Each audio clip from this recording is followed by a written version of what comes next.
Trailblazers is a nonprofit organization, and we provide young people from under-resourced urban communities in Philadelphia with active adventures in nature.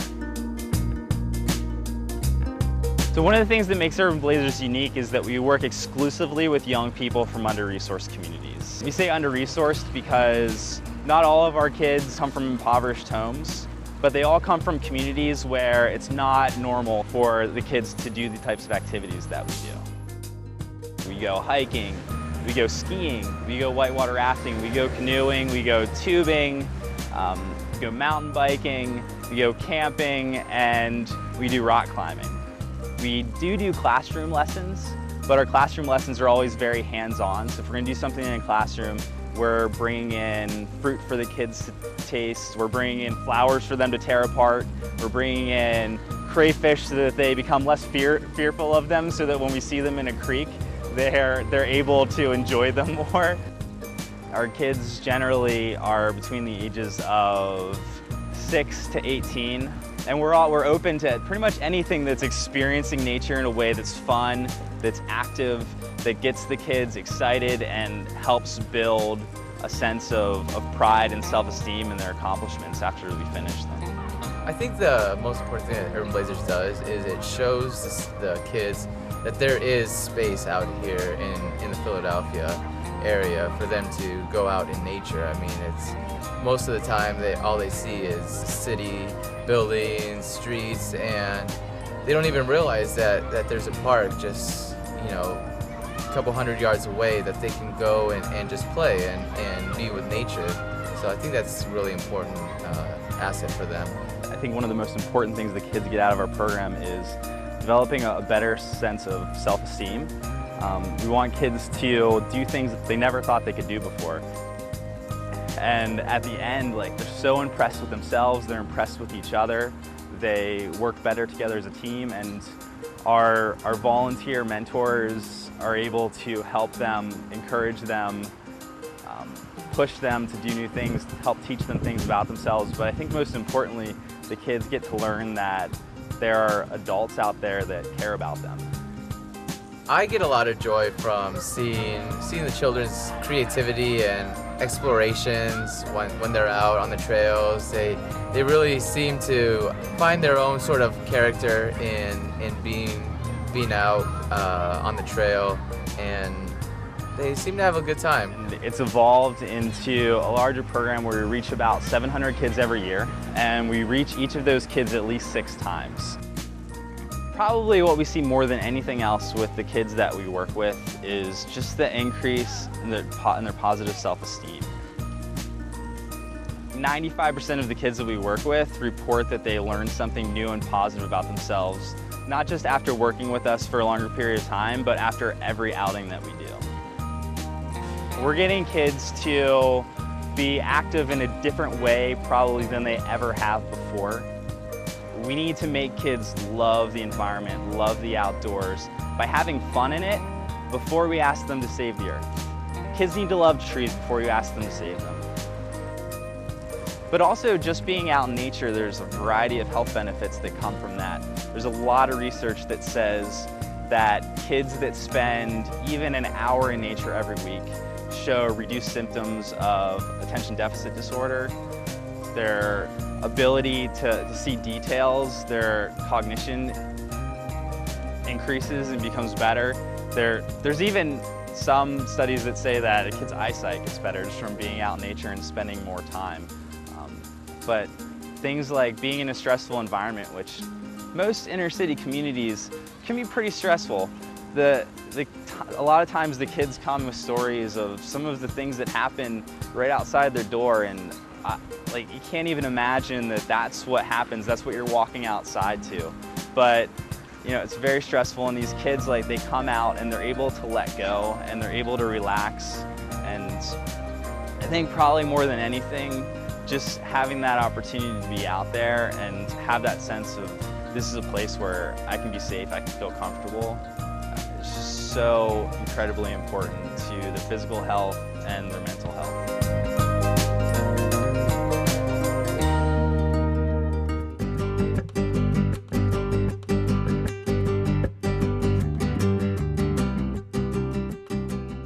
is Derek Dorica, and I'm the president of GeoVentures Incorporated, and we're going to be geocaching today. I'm going to be teaching some new people how to geocache, as well as taking some experienced people out to find some new caches.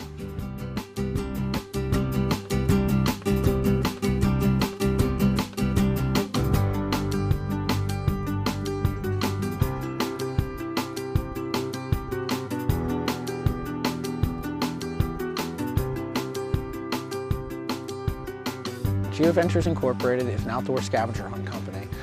We do high-tech scavenger hunts in order to get people outdoors. So what we try to do is use technology and encourage people to use it in order to explore the outdoors. Geocaching is using a handheld GPS unit, and you get the latitude and longitude coordinates of a location. And at the location there's a hidden container. So there could be anything as small as, here, let me pull it out of my pocket here, as a bolt, and this bolt would then open up, and then inside would be a logbook, or it could be something as small, something like this, a hanging cache. So it's camouflage, made to look like the outdoors. And then we also have a rock here, and this would be, again, this is glued onto the back, and it would be something you would open up, and there would be a logbook inside. So it's all about making it blend into its surroundings. There could also be containers that are just basic camouflage as well. So it could be a Tupperware container, just with spray painted with green and brown spray paint, reflectors, different things, just to make them look like they should be there. Inside of a geocache container, there's always a logbook. It could be a slip of paper, it could be a scroll, or it could be a huge sheet of paper or a notebook. And that's for you to sign and date your find. You may have trinkets, usually dollar store trinkets, things like that. Nothing really worth something per se, but it's worth a lot to a geocacher to find the container. Hey, I think I got it down here. To get started with geocaching, all you truly need is a GPS unit and an account on geocaching.com. Once you've created that free account, you can then get the coordinates and then go find your first cache. If it's your first time geocaching, what I always recommend is definitely read the description of the geocache that you're going to go to and be comfortable with the rating. There's a 5-star rating system for terrain as well as difficulty. Difficulty relates to how hard it is to find. Terrain relates to how difficult it is to get to. There are some geocaches that are underwater. You actually need to get scuba gear to go underneath, or they could be at high mountain peaks. So obviously for a first-time geocacher, you don't want to choose a 5-5. You may want to choose a 1-1 or 1.5, 2. It would be easy walking to, and that you don't get too frustrated at the beginning. How far away does it say you are, Sharon? 0.15 miles away. 0.16. There are different types of geocaches, and you can have a traditional cache, which is you get the coordinates for the container, you go and you find it, you open it up, you sign the logbook, and if there's items to trade, you would take an item and you would leave an item. Then there's multi-caches, which is the next step up from traditionals, and basically it's multiple traditionals patched together. So you find one container, which gives you coordinates for the next container, which gives you coordinates for the next container. There's virtual caches, which is not actually a container there. Could be a plaque, could be a monument, something then you get a photo with it to prove that you were there. Also with virtual caches, they could be webcam shots. So there are webcams all over the world. So you would go to a location, then one of your friends at a computer would do a print screen when you're in front of that webcam, and that again proves that you're there. There are puzzle caches. You find a container, or and there's a puzzle inside you need to solve to get credit for, or to even get the coordinates, you need to solve a puzzle. You guys can look down the valley there. That's the Wissahickon. Okay. So we're gonna have to find a way across there. Yep, we're gonna have to go across there and make our way over to the cache. I think geocaching's biggest draw is it's a scavenger hunt. And who doesn't love to do a scavenger hunt? You solve riddles, you're looking for things, and geocaching does a great job of capturing kind of the childhood fun of exploring somewhere new, getting outdoors, and still finding something. This one's full. This one's full of all types of stuff here. Sure, I know this was your first time geocaching. Yeah. So what'd you think? It was fun. I liked it. Okay. It was a lot of fun. You liked it. Would you do it again? Yeah, I would do it again. Okay. Well, then I'll have to take you guys back out. Yeah. All right, sounds Okay. great. Sounds Yep. good. Thank you. Thank you.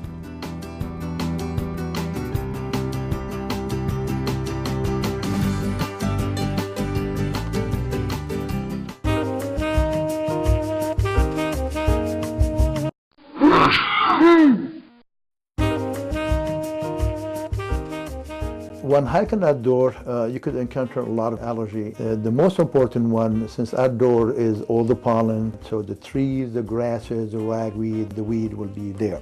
Also, you're going to have some mold, of course.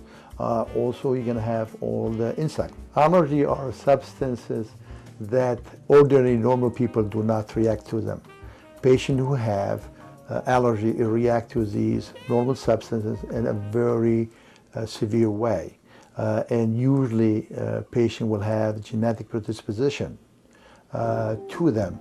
And when they're exposed to these substances, usually called antigen, will cause an allergic reaction.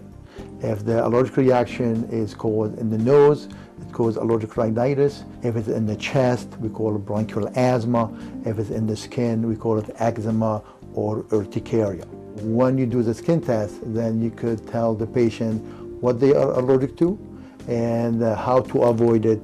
And of course, you could go over treatment. Skin tests for pollen, dog, cat, mold, dust mite usually start with prick testing. Put on the patient's skin with a prick, the antigen that you want to test for. If you want to test for dust, you'll have the dust mite antigen there. If you want to test for dog, you do for the dog, etc.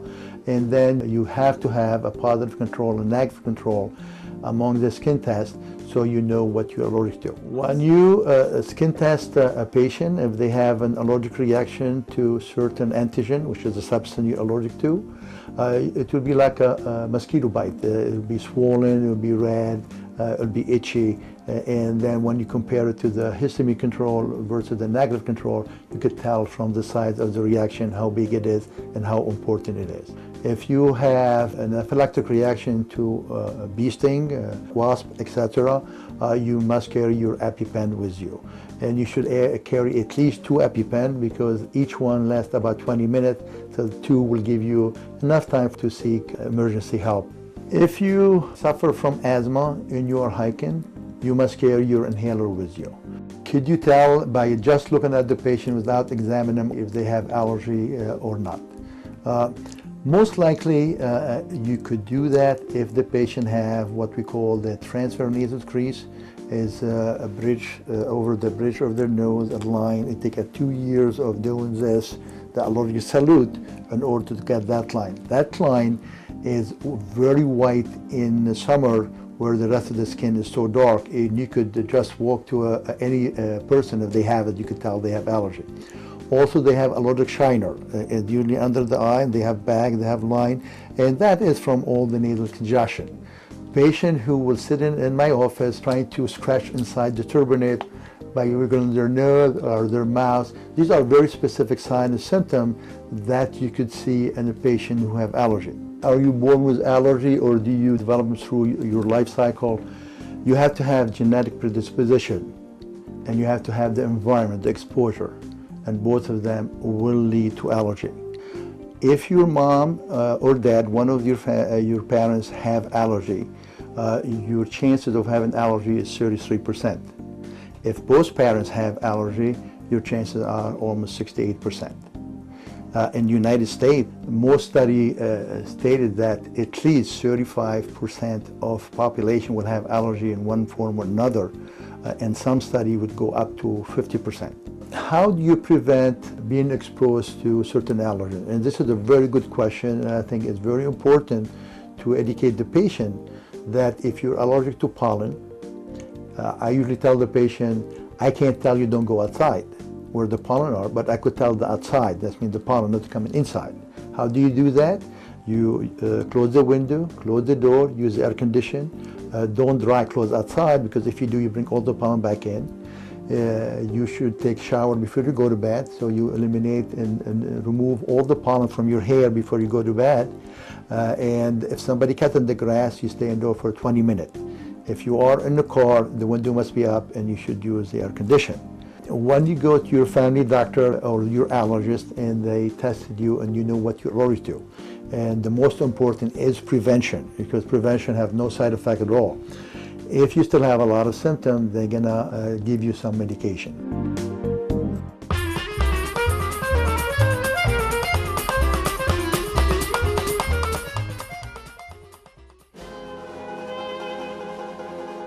In a study of 19 industrialized nations, the United States had the highest rate of preventable deaths.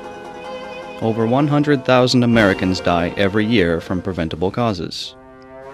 Some of the leading causes of preventable deaths, such as obesity, high cholesterol, and high blood pressure, are linked to risky behavior, poor diet, and inactivity. By addressing these factors, Ireland, the United Kingdom, and Austria all helped lower their rates of preventable deaths more than 20%. Health is a state of complete physical, mental, and social well-being, and not merely the absence of disease or infirmity. Healthy bodies can come in many shapes and sizes. Focus on yourself rather than on people you see in magazines or on TV. Develop a realistic image of what good health means for you. Genetics play a significant role in determining your individual health. Knowing your family medical history can help you identify diseases that are a greater risk to you. While you can't change your genetic makeup, there are factors that contribute to your health and wellness that you can control. Knowing your genetic risk factors will help you know what precautions you should take to stay healthy. Your entire body works as a system. All parts of your body function together in a fine-tuned balance that must be maintained to ensure optimum health. There are two major factors you can control to help maintain this balance: the food you eat and the energy you expend through exercise. A healthy diet is very important for maintaining your overall health and wellness. Make sure that you're providing your body with the necessary fuel and nutrients. But getting enough exercise is just as important as eating healthy. On average, Americans don't meet the recommended amount of physical activity necessary to see its benefits. 1 in 3 American adults engage in no physical leisure time activity. 80% of leisure time is spent playing games, watching TV, reading, or relaxing. Sedentary jobs have increased 83% since 1950. 65% of adults are obese or overweight. Regular physical activity is one of the most important things you can do to maintain your health. Physical activity can help reduce your risk for cardiovascular disease, control your weight, strengthen your bones and muscles, improve your mental health, and increase your chance for living longer.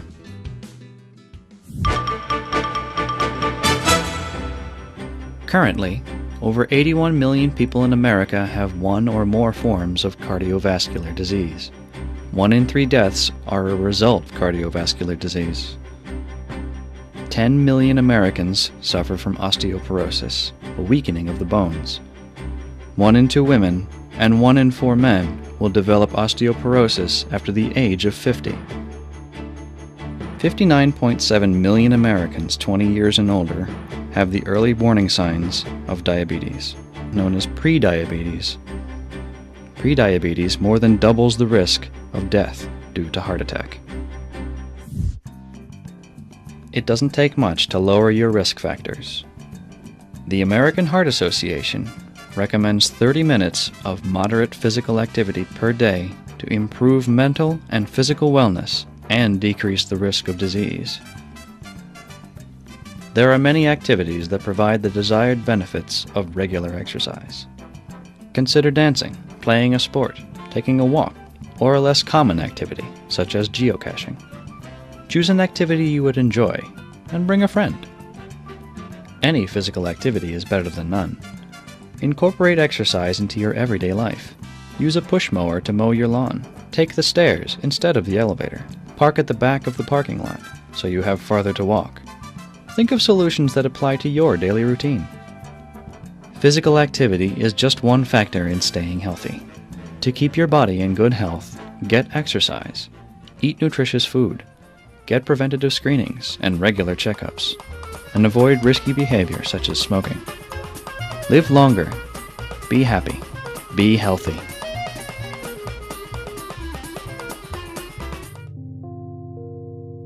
What were your impressions of acupuncture before you had treatment? I thought that is a painful treatment or something like that, but it's wonderful.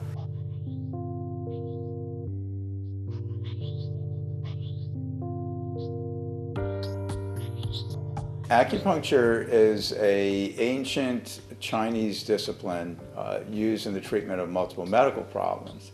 It involves the insertion of very fine needles into specifically anatomically designated points in the body, where the insertion of acupuncture needles will cause the output of greater levels of endorphins. If you compare an acupuncture needle to a needle that's used for, say, drawing blood or other things, it would be something like a quarter the size of, in terms of the width of the needle.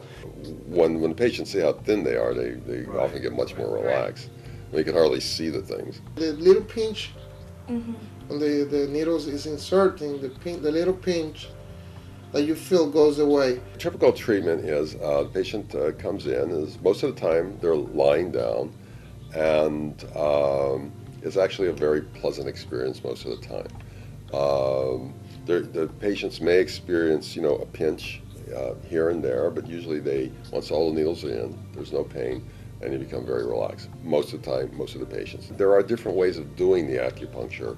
Some involve putting the needle in deeper than other ways of doing it, so it's going to vary. I would say across treatments, once the needle is in, the person becomes relaxed. I was a family physician, and I was interested actually in acupuncture as I went through medical school, and decided that at some point I would train in it. But before I got to that, I went through my family practice residency and 5 years in family medicine. At that point, I was looking for another way of treating things like pain and other problems that don't have perfect solutions within the context of conventional medicine. Many of my patients have chronic pain of some sort. They've usually had their pain at least 2 years. They usually come here as a court of last resort. A number of patients also have allergies, and then they can have all sorts of other problems too. My problem was, because I feel really good now. My problem was with my right leg, the groin, and the lower back, because I had an accident, work accident, and after the first 5 treatment, I was good. Acupuncture theoretically can work in anybody, and one of the interesting things about acupuncture is it's actually used in animals, so there really is no placebo effect, and we know it's very effective because it works in racehorses and many other animals. But in the occupational medicine environment, you have to sort of be selective in the patients you pick. But you'd be surprised. Sometimes you'll have the hardest truck driver come in, and you'd think that he wouldn't be a good candidate, and you mention it to him, and they're the first ones to jump and say, yeah, I want to really try that. 15 or 20,000 people die a year from side effects from non-steroidal anti-inflammatory medications, and in acupuncture, I think in this slide, it's 20 people over a period of 20 years have had side effects, and only 1 person has died. That's been documented directly from acupuncture. Acupuncture very closely adheres to the first law of medicine, which is primum non nocere, first do no harm. I would like to see it integrated very widely for the treatment of pain problems, musculoskeletal problems, and certainly some medical problems, because of the fact that, as I very frequently tell patients, when I reach for my pocket and pull out my script pad, everything I write for you is going to have some side effect. With acupuncture, basically, there are side benefits. It is basically a beautiful form of medicine, and if we can use it, I'm very in favor of doing so. I can lift anything, and I can bend. I am able to do anything. That's great. And it's wonderful. Finally, yeah. Finally.